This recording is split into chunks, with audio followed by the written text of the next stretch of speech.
Boris Johnson and Michael Gove suggest replacing David Davis with a Brexit task force. Details of a secret EU letter reportedly written by the pair reveals a segment which suggests ousting the Brexit Secretary as soon as possible. The letter, believed to have written to Theresa May, reads, "We are most concerned about customs rules, where the UK must be in a position to charge import duties and conduct customs checks on goods arriving from the EU. This will require upgrading HMRC facilities at ports and recruiting thousands of customs officers.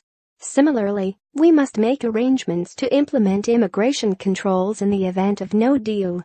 The Whitehall machine left to its own devices is not configured to deal with that. When significant changes of this scale have been made, it has been by determined ministerial leadership backed by strong advisors. As Home Secretary, you achieved progress no other could have achieved by injecting extreme urgency to shake up ossified ways of working and using energetic advisors to apply grit to the oyster. This is best dealt with by Number 10 taking direct control of implementation through a task force similar to those in commercial projects. The Implementation Task Force, ITF, leader should have direct authority to mobilize Whitehall on Brexit preparation issues, brief the cabinet, and be introduced as a matter of urgency."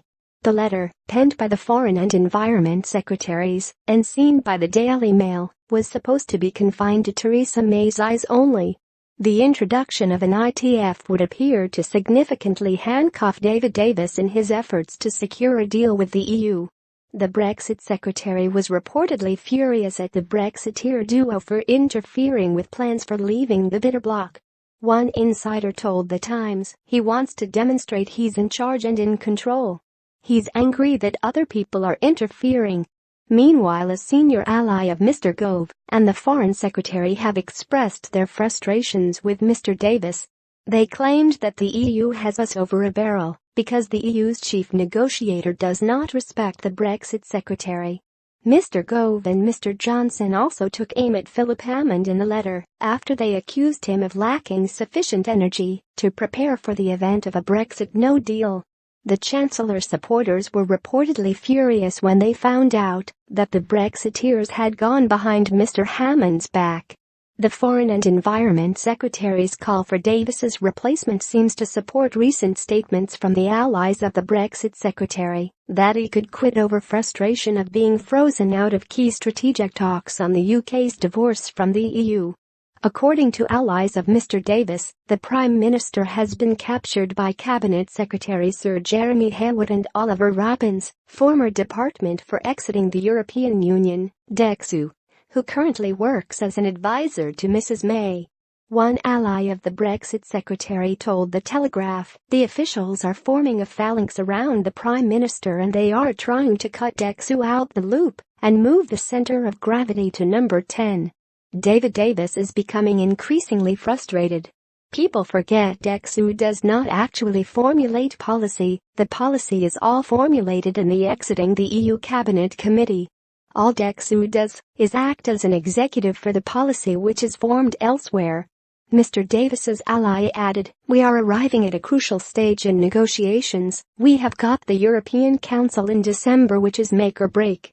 We have to be careful of the idea that we just chuck money at it, which is what is coming from Ollie Robbins and Jeremy Haywood. The last thing we need is if he walks out, God knows who Theresa May will replace him with. If he gets really fed up, he will do something. He will be pushed to the brink." The policy is being developed in small cabals around the Prime Minister consisting of pro-Remain civil servants. He is in Downing Street, but he might as well be in Doncaster. However, a source close to the Brexit Secretary has denied reports that he would resign, claiming, "This is completely wrong, and anyone pushing this nonsense in order to undermine Brexit is going to be sorely disappointed." The news comes after Mr. Davis said he expected to step down as Brexit Secretary at the end of negotiations. Speaking at conference in Germany, he said, "When the Brexit process comes to an end, I'll come to an end too. I won't be there. I have no ambitions beyond that."